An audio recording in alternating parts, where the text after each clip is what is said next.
Welcome again to our week, and Caroline has given up, you'll be pleased to know, with the flowers. Well, I'm pleased. I think actually it's the hay fever season and she's allergic, but she's not allergic to what's behind her. Welcome, Caroline. Thank you, Rodney, for introducing me in this way. A flag is cheaper, that's all I'm going to say. When you come from up north and times is hard, then, you know, got cut your cloth accordingly, haven't you? Say no more. Listen at you, England, Britain. Let's be a bit patriotic, even though it's very unpopular, that word, with most of the trendy stuff these days. No more so than, of course, dear old Matt Hancock made a right bird of things on St. George's Day, the 23rd, last week-ish. And he congratulated all the people that were celebrating Ramadan. And you've been so good, you've locked yourself down, and congratulations. Never mind us St. Georgites. Never mentioned it, never mentioned St. George, never mentioned our patriotic day. What a country. If you'd have tried that in America, there'd be a revolution. Well, I know that when I was able to fly to America, you go to these fancy museums, and quite often, if they were giving you a presentation, they would have the Stars and Stripes being played. They are so patriotic. Yes. So yeah, it's not like that here. Displaying an England flag is seen as racist. Where we are, and let's say, and be honest, we go to many countries in Europe, and they've all got the flags out, and they've all got a day off, and there's nothing wrong with it. Of course, there is in extreme cases, but there's nothing wrong with being proud of your nation. Absolutely. My next door neighbour comes from Norway, and she displays the Norwegian flag on their day. So yeah. But we can't do that in England. I mean, just the fact that we live in England, we can't be proud of living here. I think there is something special about the English, dare I say it, that we have this bulldog spirit, and they are determined, the elites are determined to wipe the smiles off our faces by being proud to be English. Right, I'm going to put you on the spot now. You keep mentioning the elites, the world order. Name them, Caroline. Who are these mysterious people?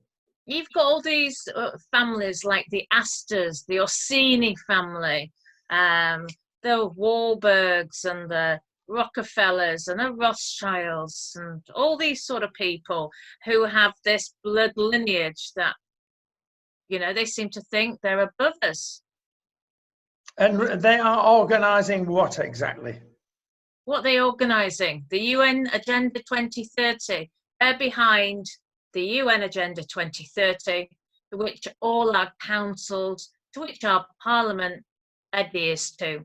Who would have known that by talking about things like depopulation and what else, the new Green Deal earlier on this year, how little did I think this was going to be achieved through the coronavirus, which sort of links us nicely into the fact that we know we've got puppets in Parliament. And in the Daily Mail, or rather the Sunday Mail yesterday, they had an article which said the UK ministers, they were aware of this China virus, and they had covered it up. In fact, it's quoted as saying Boris Johnson had sat on his hands. Now, this came from Tory papers, the Telegraph and the Mail. So one has to think, golly, if it had appeared, dare I say, in the Mirror or the Guardian, you'd have thought, oh, they're stirring it up. But Tory papers to reveal this, MI6 are adamant that they knew about this November-ish and passed it on to the government. The government did nothing. And Boris Johnson, the buck stops with him. I mean, when you say November, he was in charge in November and he was in charge in December. So there was continuity there. So you can't say, well, it was on Theresa May's watch. So you can't use that excuse. So what else have we got? We now learned from that same article that Boris Johnson failed to attend 5 Cobra meetings. So basically, has his dalliances with the mother of his child, was that taking precedence? Is that the reason? I mean, how much does he get paid, Rodney? Well, a bit more than you and I, that's for sure. But he's got to be, he's a family man. How many families? I'm the best straight man going, aren't I? Yeah. And he felt led to be with his beloved and not a Cobra meeting. But it's easy to say things like that. You don't really know all the circumstances. But I tell you what, they're mounting up against him, aren't they, at the moment? Are they out to get him? Is he not as bad as he's portrayed? No, he's worse. I'd probably say that. Yeah. What's going to happen? You know, we've had Priti Patel once got kicked out of the cabinet for fraternising with Israel behind closed doors in meetings that weren't supposed to be taking place. And you know, she's back, isn't she? All these people. Do you remember that MP who was found shredding confidential emails in the park? Well, he's still in Parliament, isn't he? Yes, well, they're not easily diverted, are they, these people? Once they get into positions of power, that's what it's all about. Now, moving on from positions of power to China, which is all involved in all this. And I get lots of emails, lots of proofs. The virus has been caused by bats.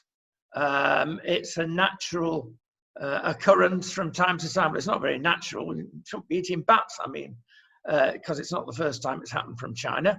And other equally persuasive stuff that says, no, it's not, it's man-made. And the main coat hook they hang on to the man-made bit is because it's a strange virus. Everybody said at the beginning of it, wait till summer comes, wait till the temperature gets to 24.5 degrees centigrade, it'll disappear. Well, it hasn't. And the persuasive people are saying it's a special man-made virus. Normal viruses don't react that way. They go away with extreme cold and extreme heat. Well, the evidence came to light, didn't it, last week, that Obama had sent money to the laboratory. So America was funding it. So this was before Trump's watch. So yes, it's pretty accepted now that this was a man-made virus. Right. Well, time, of course, will tell in all this, but one looks as well how other countries are performing. We have got a magnificent app coming out that is supposed to trace us and warn us if we come too close to somebody down the line or even up the line, so that we can stop the virus, be treated in early course.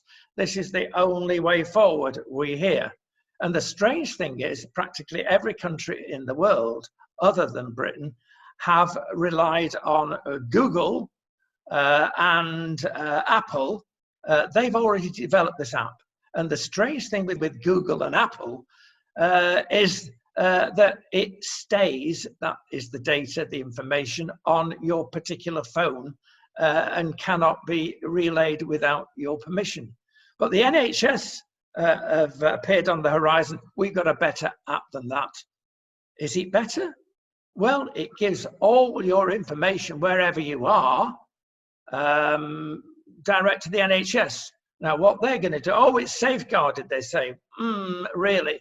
There are negatives here in that the app that the big boys have invented, you can use in any country, in any part of the world. And if you move from country to country, as people shortly will be able to do, it's fine. But if you get the new NHS app that they're going to trial in the next week on the Isle of Wight, then no, you can't. So people like ourselves, for instance, that are locked down in Portugal, what happens? Do we download the NHS app? Well, certainly not, because it wouldn't make any difference. Things are going on. Why should we be different in Britain? Well, we know we're different, but it makes one a little suspicious.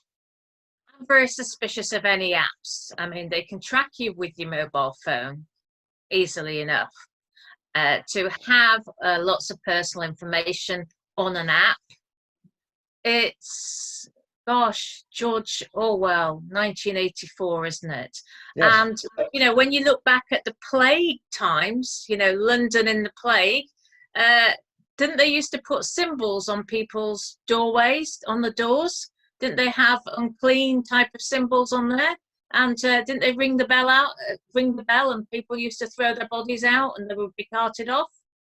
It was before my time, just, Caroline. I don't know about things like this. I've read this in history books. So it's, to me, it so smacks of the Chinese communist system of the social credits, where they can monitor all your phone calls, and if you're a lower class person in China, you have got lower social credits compared to somebody you're having a conversation with. You'll have the operator getting involved really with the telephone call and saying, do you want to continue with this conversation with this lower class person? And, you know, those lower class people cannot fly, they cannot travel. And this is exactly where we're going with this app, isn't it? You know, all this information is being stored on here. And where does this end? I mean, you know, do we need an RFID chip?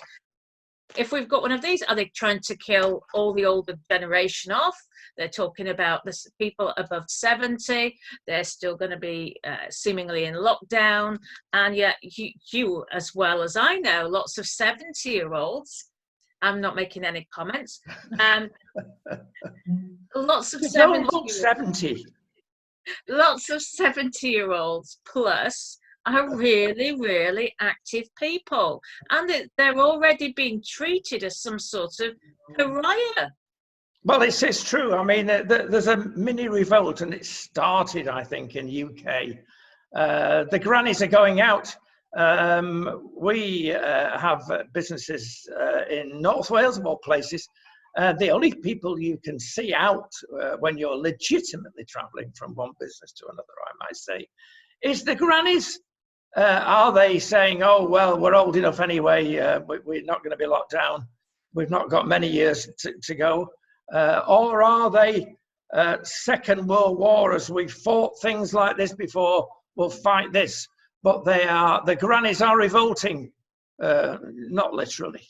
Well, Michael Palin, he gave a little interview over the weekend, I believe, and certainly wrote an article.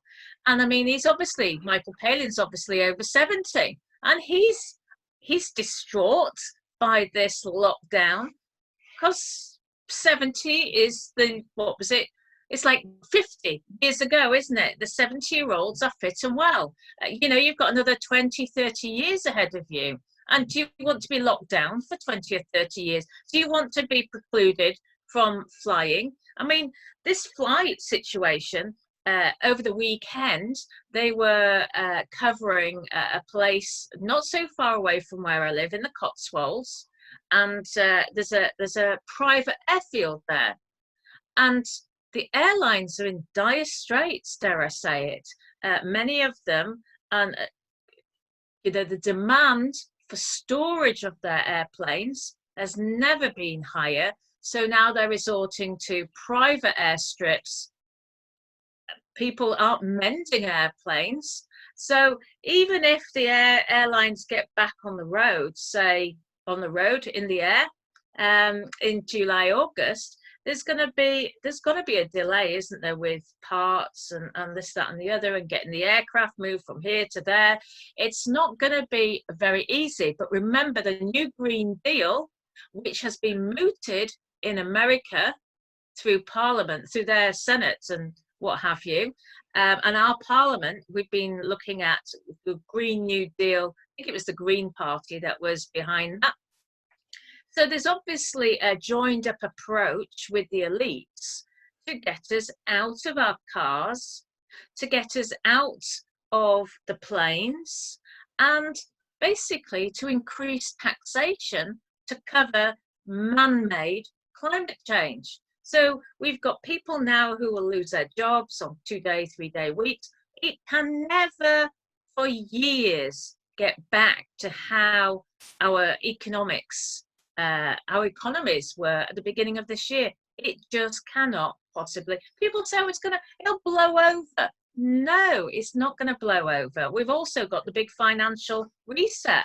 I mean, we've got, I don't know whether I've brought this document to our meeting before, but this is a discussion paper produced by the Bank of England, incidentally, just before lockdown. Central Bank Digital Currency, Opportunities, Challenges and Design. So this was published on the 12th of March. It will have been written probably around the same time as MI6 knew about coronavirus.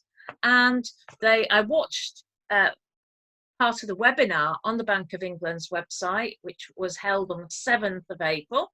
And I would urge people to listen into that webinar. It was an hour long, but it's, you know, there were 1,200 people on the webinar, and there was a mention of the universal income for people and digital currency.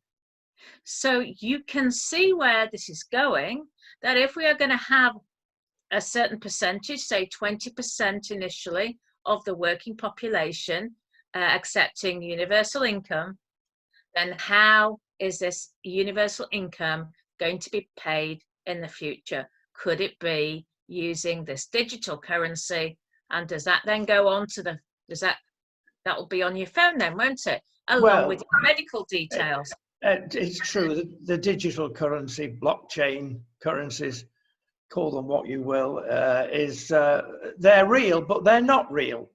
In other words, it will take over from printing money.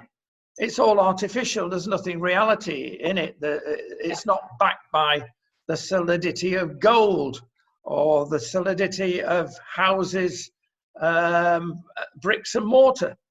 It is most unusual, the times we're in. I tell you something else as well. What's coming out now are true figures about which nations have been affected more than others with the virus. There are two critical models, perhaps a few more, but the major things that people are looking forward to is, of course, getting out of this situation. But the Swedish model, now it looked as though at one stage we were going down that way ourselves, but there was the second 180-degree turn from the cabinet, and we decided not to follow Sweden. Now, Sweden have got practically the same curve as everybody else, downwards now, fortunately. But no lockdown, no curtailment, business. Yes, they did lock up some of the elderly, not as bad as we're doing, but that was the only concession. And the other countries to look towards, of course, is Taiwan, that have not had one case in weeks. They locked down very early, and they produced mandatory masks very early. They've hardly had any deaths.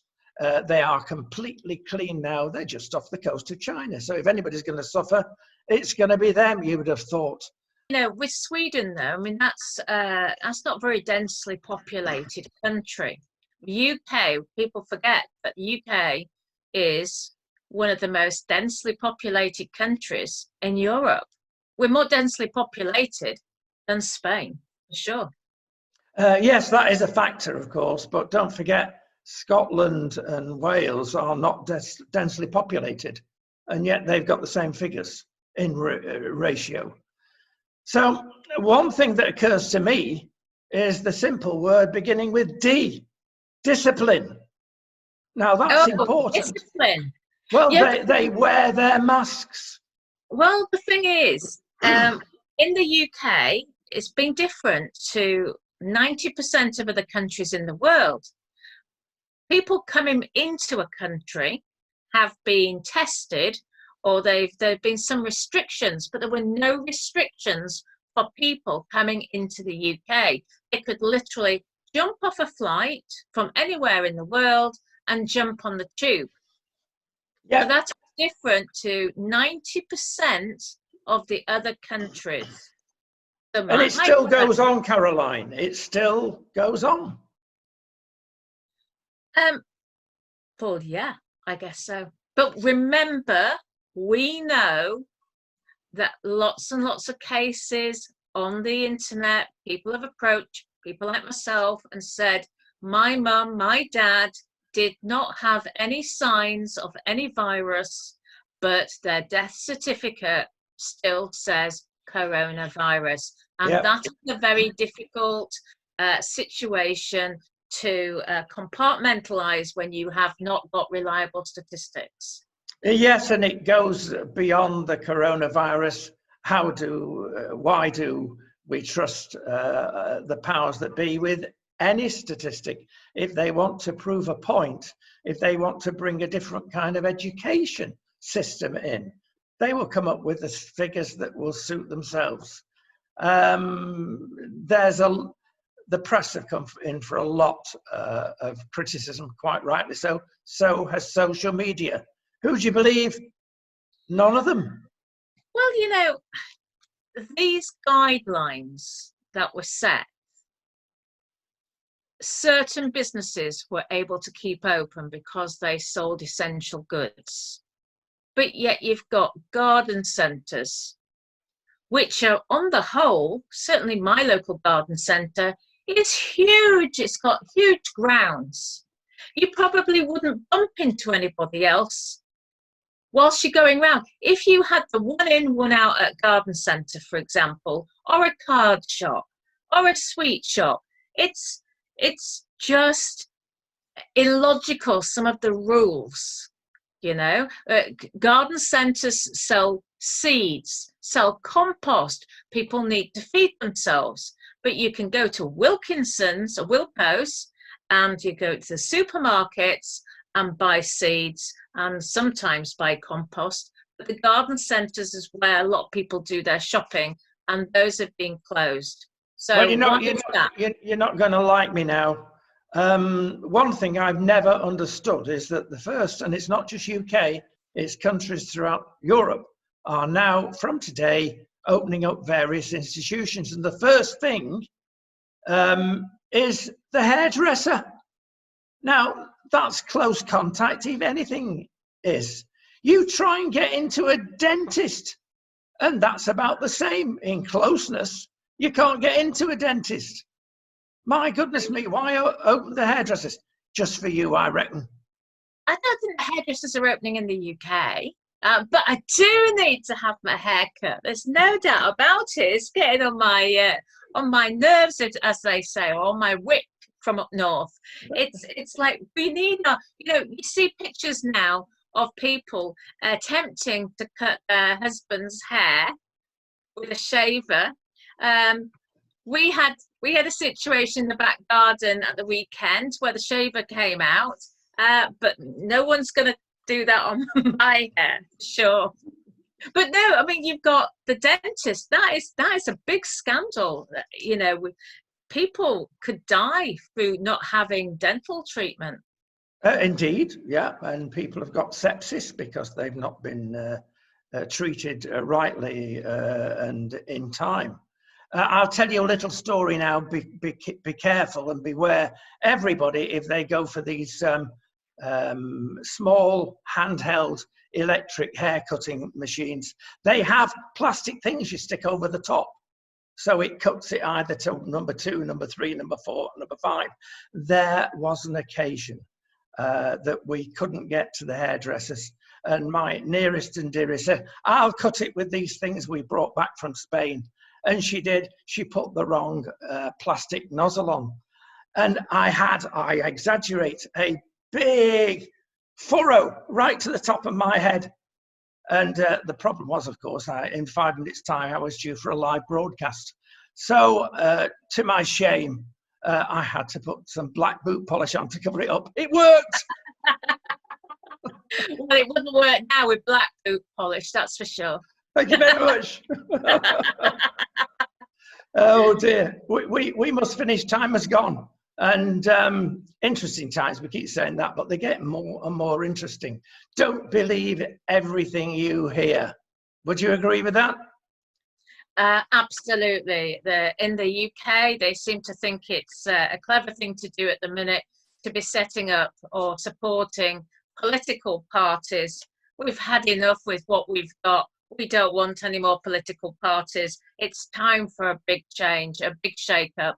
And remember, Boris did say that when he took over in the middle of December, he mooted the fact that there might not be another general election in the UK for 10 years. So don't be hoodwinked into joining any more political parties, because these other political parties will not stand any chance of getting into Parliament, because in 10 years' time, that'll be the 2029 mark, and it'll be UN Agenda 2030. There you go. There'll be curtains for us unless we pray. Well, there we go. The ultimate deterrent prayer. We'll mention 2030 because we've just skimmed over it next week. But it's goodbye from me. And it's goodbye from Caroline. It's like the two Ronnies, isn't it? Which one Yes. are you? Well, I'm not the Ronette. You are. Bye for now.